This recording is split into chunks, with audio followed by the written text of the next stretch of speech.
La commission de lutte contre les détournements de paie des fonctionnaires a été créée officiellement samedi 30 mai en République démocratique du Congo. Cette initiative est venue du ministère en charge du budget. Elle souhaite ainsi maîtriser les effectifs des fonctionnaires payés par le Trésor public.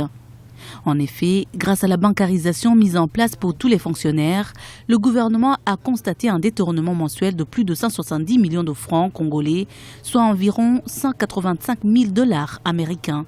Il est évident que les salaires n'arrivaient pas en entièreté entre les mains des fonctionnaires. Il fallait cette bancarisation pour connaître les nombres exacts. Et malgré ce travail très important qui est déjà fait, on a constaté qu'il y avait un réseau au sein de la fonction publique, donc à la direction de la paie, un réseau qui se permettait de soutirer des millions de francs congolais, sous prétexte que l'argent était arrivé aux destinataires alors qu'ils se les partageaient entre eux.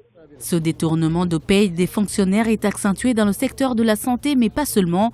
L'armée est aussi visée par ces enquêtes qui vont finalement concerner près d'1 million de fonctionnaires. Du côté de l'armée, on a constaté également que ce n'était pas facile parce que les soldats, tout comme les policiers, ne recevaient pas l'intégralité de leur salaire. Il y avait certains officiers supérieurs qui se permettaient de grignoter dans leur salaire et aujourd'hui, dans leur solde, je vais dire. Et aujourd'hui, ils reçoivent quand même l'intégralité, même si c'est modique. Mais le fait qu'ils touchent déjà cette solde-là entre les 15 et le 20, chaque fois, la paie est devenue régulière, eh bien, c'est une bonne chose.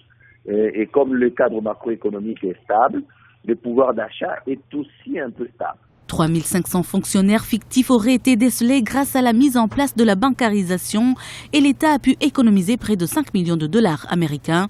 Cette commission de contrôle de détournement de la paie des fonctionnaires permettra ainsi de réajuster leurs salaires. Elle est composée des experts des ministères du budget, de la santé publique et de la fonction publique, mais aussi des syndicalistes de la santé.